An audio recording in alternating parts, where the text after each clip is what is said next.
Proposal to increase tax on cigarettes presented to the Cabinet Subcommittee on Economic Affairs. JVP charges there is an attempt to outsource the government's tax collection. Malabay Private Medical College will not be abolished. Statement by the Minister of Higher Education. New Act on State Enterprises. Proposal to appoint a board accountable to Parliament. Minister Faisal Mustafa elaborates on the commitment of the President to form an SLFP government. අපි කවදාවත් එක්සත් ජාතික පක්ෂයේ football එක නැගලා යන දේශපාලනයක් කරන්නේ නැහැ. අතිගරු ජනාධිපතිතුමා ශ්‍රී ලංකා නිදහස් පක්ෂයේ ආණ්ඩුවක් හැදීමට අපකැපී සිටිනවා කියන එක අපි සියලු දෙනාම දන්නා කාරණා. We're coming to you live and direct from the Newsfirst studios here in Colombo. A very good evening and welcome to Primetime News. I'm Mahina Bongzo. Good evening, I'm Shahan Jarampad. Let's start off with bulletin. Top stories now.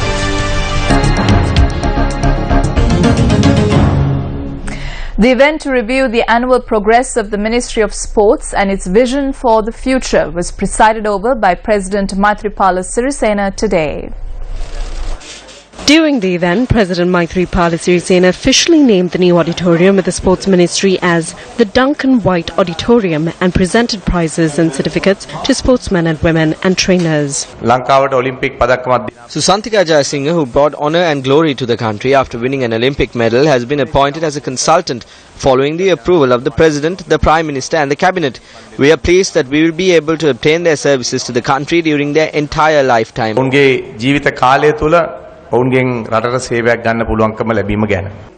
Minister of Sports Siddharth Jayasekara presented a special souvenir to the President at this occasion. Earlier today, Manjula Buddhadasa received his letter of appointment from the President as an SLFP Colombo District organiser. Sri Lanka Ramanya sect, Most Venerable Na Oyone Arya Dhammathero, passed away early this morning at the age of 78. The late Anunayaka Thero is most famous for his service to make the Dhamma more simple to understand. The final rites of the late Anunayaka Thero will be performed on 12th Monday in Colombo.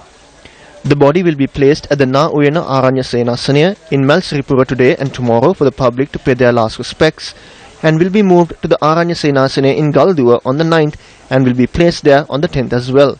Thereafter the remains will be moved to the German Dharmaduta Centre in Colombo until the day of the funeral. The final rites will be performed on the 12th at 3 p.m. at Independence Square. In Parliament today, MPs were granted the opportunity to direct questions to the Prime Minister for oral responses. What is the government's stance and action plan on providing 100% renewable energy, which was a promise made to the people? The Ministry of Power and Renewable Energy is creating a plan to introduce a new energy policy to the country. The Cabinet Committee on Economic Management, chaired by me, has appointed a specialist committee headed by Professor Sirimal Abeyaratne to conduct a study on introducing LNG plants to the country. The National Solar Power Project commenced from the President's official residence yesterday. The excess electricity generated from each household under this project will be purchased by the Ceylon Electricity Board. It is said that the CEB engineers trade unions will work against LNG plants. They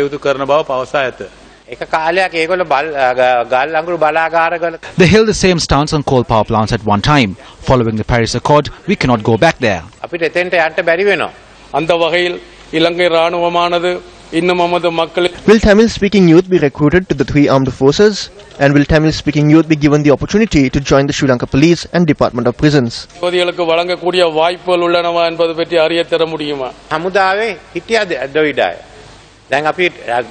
were Tamils in the army. We are focused on increasing that number. There are at least 2 Tamil-speaking police officers in all police stations in the country. We have given special instructions on that.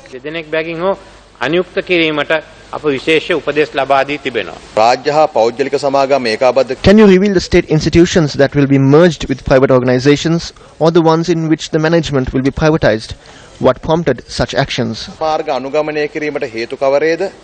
සංස්ථාවලින් ලාභයක් ලැබෙන්නේ නැහැ. පසුගිය රජය විසින් There is no profit generated through the corporations. Loans obtained by state enterprises under the previous government had not been added to the national debt.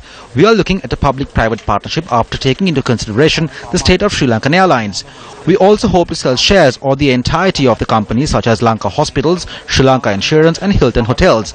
An act on state commercial enterprises will be introduced. Through that we will create a board that would work within a set framework. That board will report to Parliament. ඒ පනතෙන් ඊළඟට එතන මණ්ඩලයක් ඇති කරන ඒ මණ්ඩලය පාර්ලිමේන්තුවට වාර්තා කරන්න. The weekly cabinet media briefing was held today.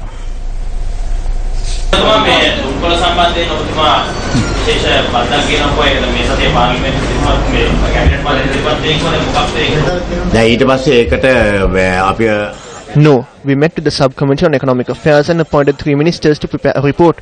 So we will be presenting it to the cabinet next week and we will take a decision.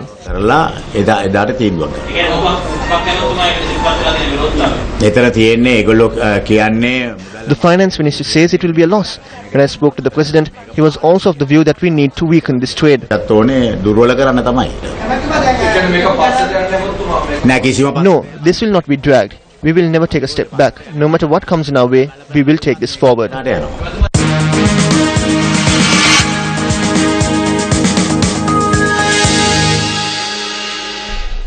In your developing story, the Janata Vimukti Peramuna raised a new allegation against the government in Parliament yesterday. They have taken steps to hand over the tax collection process of the Inland Revenue Department to the McKinsey company in Hong Kong. You have signed agreements for this purpose. You are saying that through the agreement reached with the McKinsey company, the tax income can be increased. You have promised to pay 23 million annually. You are signing this agreement to pay 23 million with local agents as dealers. This should be stopped immediately. This will not increase the tax income. It will only give away 23 million to this company. This agreement was not reached suddenly. The people who take decisions are behind the commissions that come through these deals.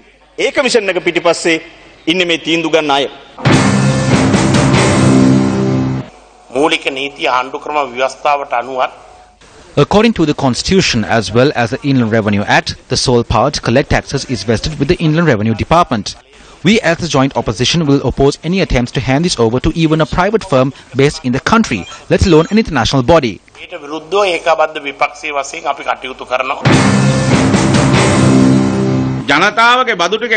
If they cannot collect the taxes, the government should go home.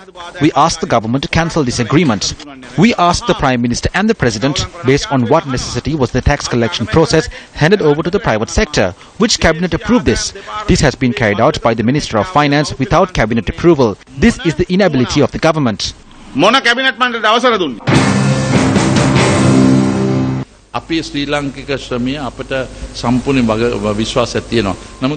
We have complete trust on the Sri Lankan labour force, but we need to think afresh. What is the issue if they are going to carry out their tasks while providing expertise to our institutions as well? What is happening is we are being hindered by individuals who think like frogs in a well. Bankrupt political parties are trying to use 2 or 3 trade unionists and trade unions to make the head dance to the tune of the tail. We will not let that happen.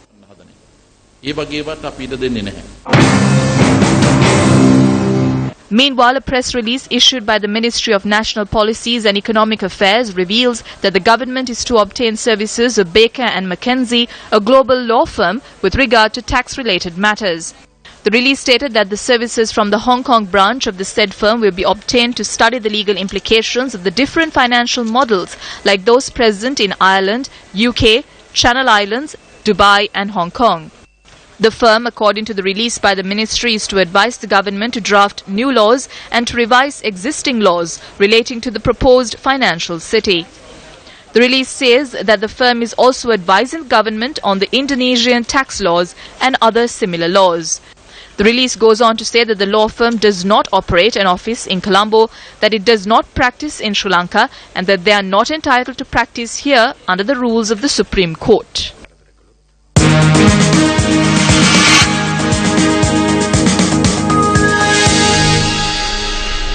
Questions were raised regarding the COPE investigation on the central bank bond transaction during several events held today.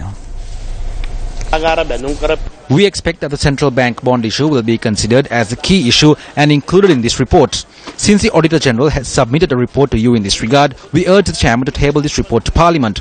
From what we know, even the Chairman is facing an issue where he is unable to carry on the functions in this regard due to various obstructions. The situation at the time in terms of the bond issue has been clearly included in this interim report. Moreover, the Committee on Public Enterprises has drawn a timetable to include every detail regarding this issue with all attachments, and we will table it before this Parliament. We intend on completing the report by the 13th of October. Honorable Bandalaguna Wardana, even I inquired the central bank governor with regard to the report on the central bank bond issue, and he expressed his willingness. So I will ensure that this report is tabled as quickly as possible. I would like to remind MP Bandalaguna Wardana that it is because the government has nothing to hide that a member of the opposition, MP Handunetti, has been appointed as the chairman of COPE. The key person involved in this transaction, who is a former central bank governor, just went back home after the end of his tenure. He was not removed. After leaving his position at the central bank, Arjuna Mahindan has been appointed as a head of the biggest project of the government and is being taken around the world. Then Deputy Governor P. Samarasiri, who is the other person who is mainly involved in the central bank bond issue, is still serving in that position at the central bank. What legal action is being taken against him?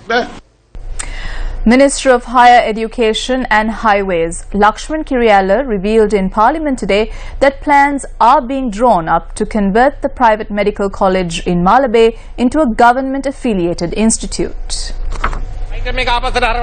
Can we turn back on Saitam? Can we take back what was given? If you want this to be taken over by the government, then your government should have done it. If that is the case, why did your government establish a private university? You say one thing while in the government and another when in the opposition. You have no policy or stance. We cannot abolish Saitam and we will not do it either. Are you in favour of a private-public partnership? Honourable Speaker, you know that this is the policy of the government. So let's transform this private university.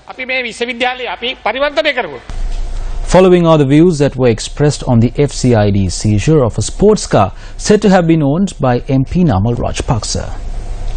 The tax on such a car exceeds 15 million, let alone the market value of the car. The vehicle had been released without paying that tax.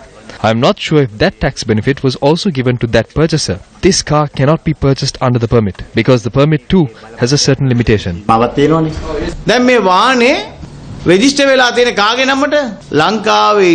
This vehicle has been registered under the name of the wife of Jiboy, a well-known underworld criminal in the country. Her name is Shanti. Who did the Rajapaksa family have contacts with? With the underworld. I wonder what they would tell the FCID with regard to this. Will they say that a person dressed lavishly came at night when they were asleep and gifted that car and later told them to register it under the name of Shanti?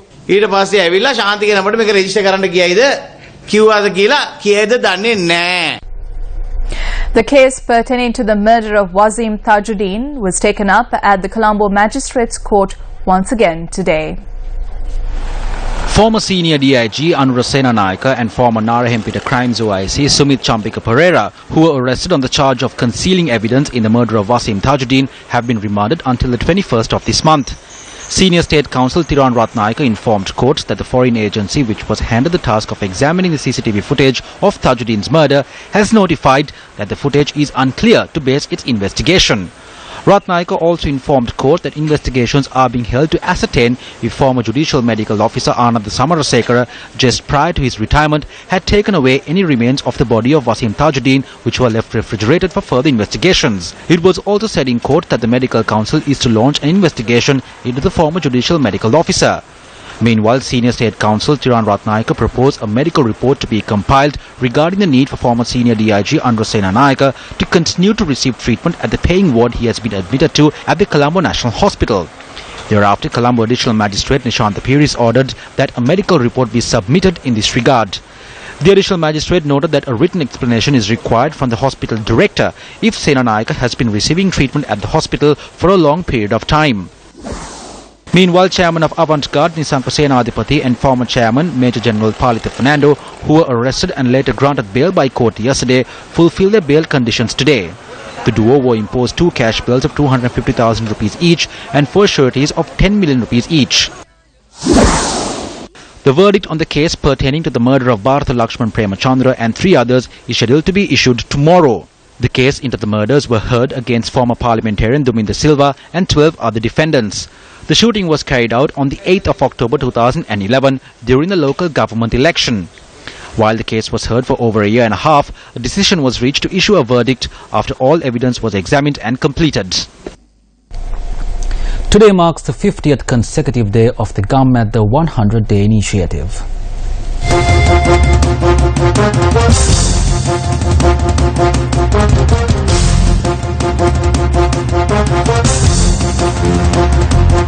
Together with the University of Peradeniya, the Gum at the Public Service Initiative went from door to door, inquiring and collecting information on the hardships faced by the general public living in the most rural villages. We decided to find solutions for the issues of the people that we came across during the Gum at the initiative without restricting ourselves to just creating databases. As a result of our intention to help the needy, the Gum at the 100-day initiative was born. Gum at the 100-day initiative took into consideration the issues faced by the public and selected the issues that needed urgent attention. Born with the renovation of the access road to Damanayaya on the 3rd of August, the Gum at the 100-day initiative has thus far completed several of its projects with the funds raised from the general public. Our services spread from ridding darkness from the Walla Fisheries village in Chilau to setting up an electric fence as a solution to the human-elephant conflict in Patalaya-Gama. At the same time, clean drinking water was provided to Kule-Gama in Hambe-Gamua, and the Chinagahabena Canal in Malimbada was also renovated. The Gum at the 100-day initiative went on to provide access to clean drinking water to the locals in Vallavala A, Vallavala B and Diyavella, following which water was provided to the Gonahad-Denava area in Kabatigol-Lava. People in Borala, Valigama who did not have access to clean water for 6 decades were provided water during these 50 days of the Gum at the 100-day initiative. This is not only for us during these 50 days, it is happening across the country. We are very happy about it. We invoke blessings upon you for every drop of water we consume. It is good if this initiative continues for 500 days or at least a year. We can see with our own eyes that everything happens successfully.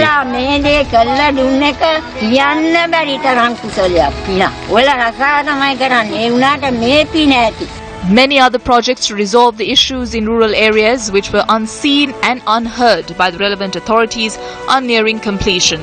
These projects, which will bring happiness to those who had been suffering for years, will be vested in the public in the near future. At a time when this initiative completes 50 days, as Sri Lankans, we must all be happy that attempts have been made to provide solutions to the most serious issues faced by the most rural of communities in the country. Being able to provide such solutions to the people who need it is indeed a blessing that we receive. We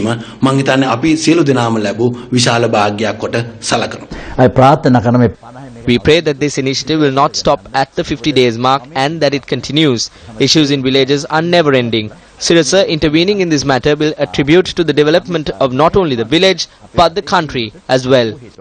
The power and productivity of the social service that can be accomplished by an organization that primarily deals with compiling the news has been proven to the entire country. A great social service can be carried out.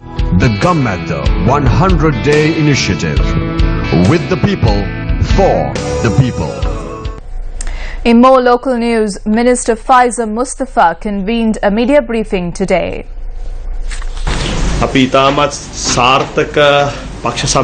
had a very successful party convention. At the convention, several proposals were passed. Some said that they will not attend the convention. The SLFP responded. The President also commented on the future of the Sri Lanka Freedom Party. We will never engage in politics where the UNP pulls the strings. We promise for a 5-year consensual government. Everyone is aware that the President is committed to create a SLFP government.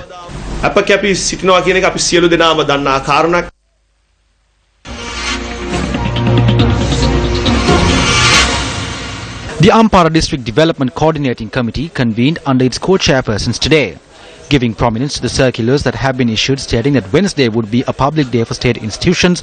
A number of representatives from state institutions did not take part in the DCC meeting today. While the co-chairpersons and the district secretary should be held accountable for convening the Development Coordinating Committee meeting on a public day for state institutions, they were also eager to step out of the meeting before its conclusion, stating that they need to attend parliamentary sessions. With all this transpiring, the actions of the district secretary and Minister Daya Gamage were criticised during the meeting. It was the view of a group that were present that a certain committee that was appointed by the district secretary should be abolished. The details of this committee was brought to light on Action TV last Friday. Action TV exposed that this particular committee appointed to award sand mining permits paves the way for certain malpractices to take place. There's a process to abolish this committee. What is going to happen if I challenge this legally?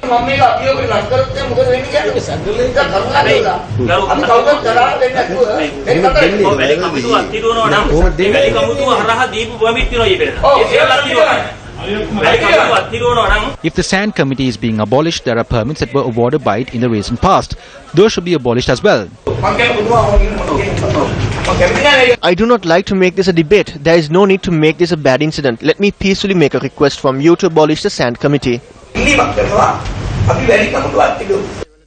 Last Sunday, Action TV reported that through the committee, the sand mining activities at the Galoya River has become a feast savoured by friends.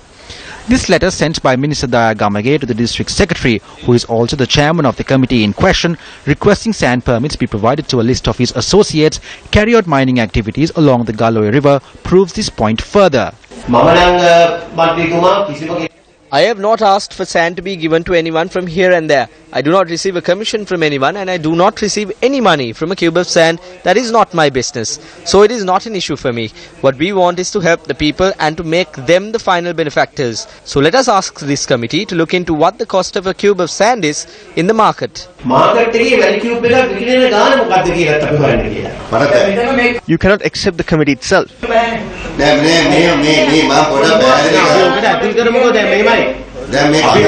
Let me explain. There is no committee. That is a task that should be carried out by the geologists. But because of the environmental impact, the president appointed a committee for soil, headed by me.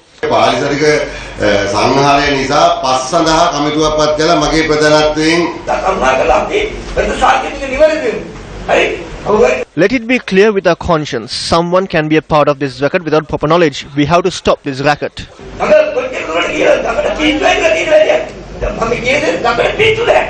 In addition to this fiasco, this letter proves that the minister has not stopped and that he is attempting to acquire 107 hectares from the Budangala Reserve. The minister is attempting to obtain this land from the Ampara Divisional Wildlife Officer under the guise of the 1 Million Jobs Initiative. However, the area in question is one which has a dense wild elephant population and is even surrounded by an electric fence. Do the arbitrary decisions taken with regard to natural resources of Ampara represent the ideology of Yahapalania or good governance? Secretary to the Ministry of Mahaveli Development and Environment, this is over to you.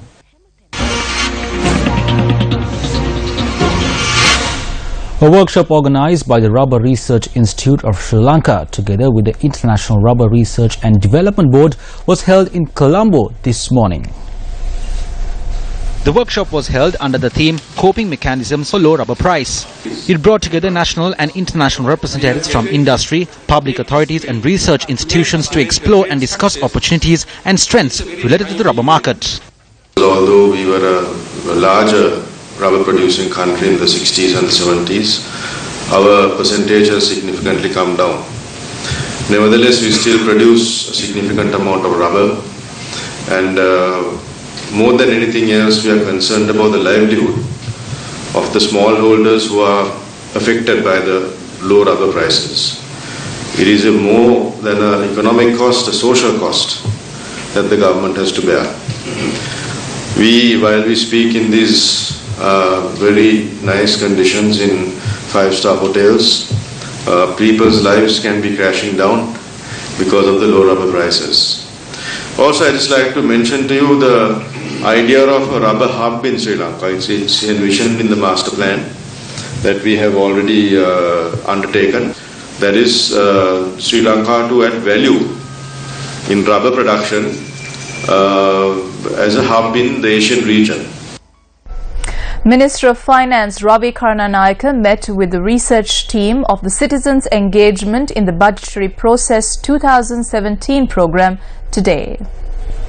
Secretary to the Ministry of Finance R.H.S. Samarathunga and the Deputy Secretary of the Treasury A.R. Deshapriya were also in attendance at the meeting. Professionalism is required. Problems are there. Guiding through turbulent times is our necessity. But doing stupid things when we know that we can do without it is the problem that we have got over. We have a national plan that is there. If we locally can't meet up to the expectations of national planning, then we have got to ensure we have technical know-how coming from outside. If both those are not sufficient enough, then only you need to get the foreign direct investments coming. You know the emphasis that we are playing on education. It is led by nobody else but the Prime Minister himself. I know we basically started late, I regret, but this is a good start to ensure that we take it, because I don't think budgets are a one-year cycle. In sports, it is cricket news. Senior cricket coach Hemanta Devapriya says that weaknesses in the bowling and fielding departments were the cause for Sri Lanka's massive defeat against Australia in the first T20 international yesterday. Australia broke the record for the highest T20 international total posted by a team, which was incidentally held by Sri Lanka for a period of 9 years. First defeat at the World Campus Cricket Finals today. Batting first, Sri Lanka posted 170 runs with a loss of 9 wickets in their 20 overs, with Rehan Jayasuriya top scoring for the home team with 53. Pakistan chased down the target with 5 wickets and 7 deliveries to spare. Junaid Ali top scored with 69 in Pakistan's victory.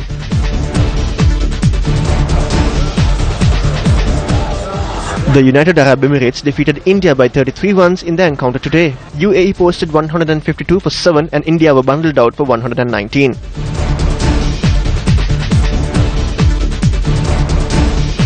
In what was a nail-biting encounter, Bangladesh defeated South Africa by 1 wicket.